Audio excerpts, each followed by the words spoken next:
हर दौर में कहा जाता है कि नंबर 1 बनने के लिए दूसरे को पीछे छोड़ना पड़ता है, लेकिन बॉलीवुड में 2 ऐसे महान गायक हुए जिन्होंने साबित किया कि महानता सिर्फ गाने में नहीं बल्कि दूसरे की कला का सम्मान करने में भी होती है। एक थे मोहम्मद रफ़ी और दूसरे थे मन्ना डे, और इन दोनों की कहानी आज के दौर में शायद पहले से भी ज्यादा जरूरी है। दोस्तों, कहते हैं जिंदगी में सबसे बड़ा दर्द असफल होना नहीं होता, सबसे बड़ा दर्द तब होता है जब आपको लगता है कि आपकी मेहनत किसी की नजर में नहीं आ रही।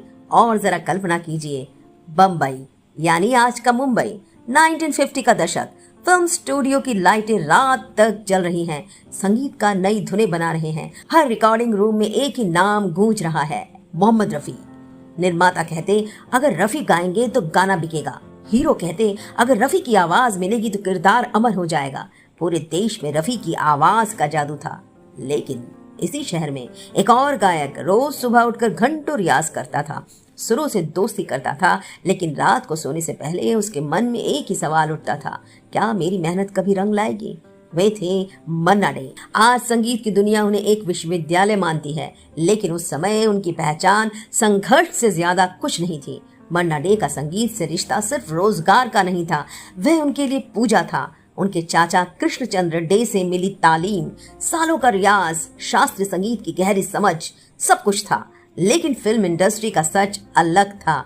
यहाँ हर बार सबसे अच्छा गायक नहीं बल्कि कई बार सबसे उपयुक्त आवाज चुनी जाती है। रोमांटिक गीत, स्टार हीरो, युवा चेहरा, इन सब के बीच मन्ना डे को अक्सर ऐसे गीत मिलते जो बेहद कठिन होते, लेकिन जिनसे लोकप्रियता कम मिलती। धीरे धीरे कलाकार के अंदर का इंसान टूटने लगा।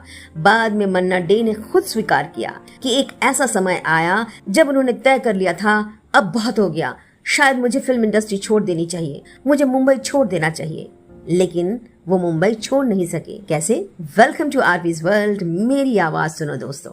जरा सोचिए, अगर उस दिन उन्होंने सचमुच ये फैसला कर लिया होता तो क्या ऐ मेरे प्यारे वतन हमारे दिलों तक पहुंचता? क्या पूछो ना कैसे मैंने रैन बिताई जैसी अमर रचना बनती? क्या एक चतुर नार पर भी आज लोग मुस्कुराते? शायद नहीं।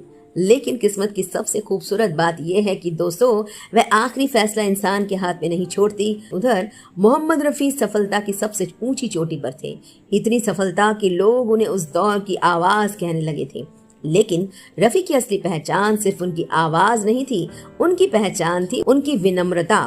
वह कभी दूसरे कलाकार की प्रतिभा से असुरक्षित नहीं हुए, बल्कि उन्हें सम्मान दिया, और यही बात उन्हें सबसे अलग बनाती है। एक दिन एक पत्रकार ने रफ़ी साहब से कहा, पूरा देश आपके गाने सुनता है। रफ़ी मुस्कुराए और जो जवाब दिया वो आज भी संगीत प्रेमियों के दिल में दर्ज है। आप लोग मेरे गाने सुनते हैं, लेकिन मैं तो मन्ना डे के गाने सुनता हूँ। यही वो पल था जब नंबर 1 गायक ने दूसरे कलाकार के लिए अपना सम्मान पूरी दुनिया के सामने रख दिया। तो यह सिर्फ एक तारीफ नहीं थी, यह उस कलाकार का सम्मान था जो शुरू की दुनिया में मन्ना डे की ऊंचाई को पहचानता था। सोचिए, जिस इंसान के गाने पूरे देश में बज रहे हो, जिसकी लोकप्रियता अपने शिखर पर हो, उसे किसी की झूठी तारीफ करने की जरूरत ही क्या थी? लेकिन रफ़ी साहब का स्वभाव ही ऐसा था।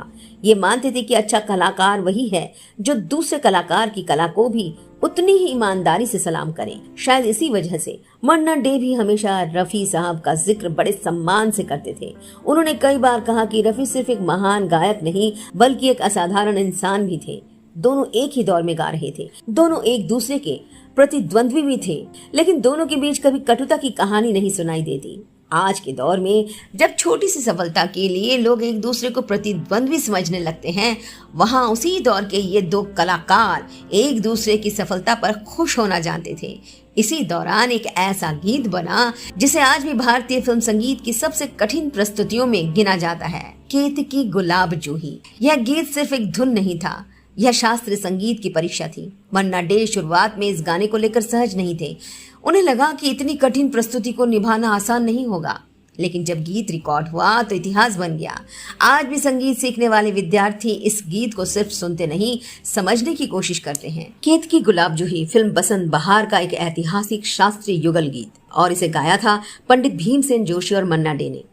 मन्ना डे पहले असहज थे इस गाने को लेकर, लेकिन जब उन्होंने गाना गाया तो ये युगल गीत अमर बन गया। ये गीत हमें एक और बात सिखाता है, संगीत में जीत और हार का कोई अर्थ नहीं होता। अगर अर्थ होता है तो सिर्फ सुर का, और सुर किसी एक कलाकार की जागीर नहीं होती। समय बीतता गया, मन्ना डे को वो सम्मान मिला जिसके वो हकदार थे।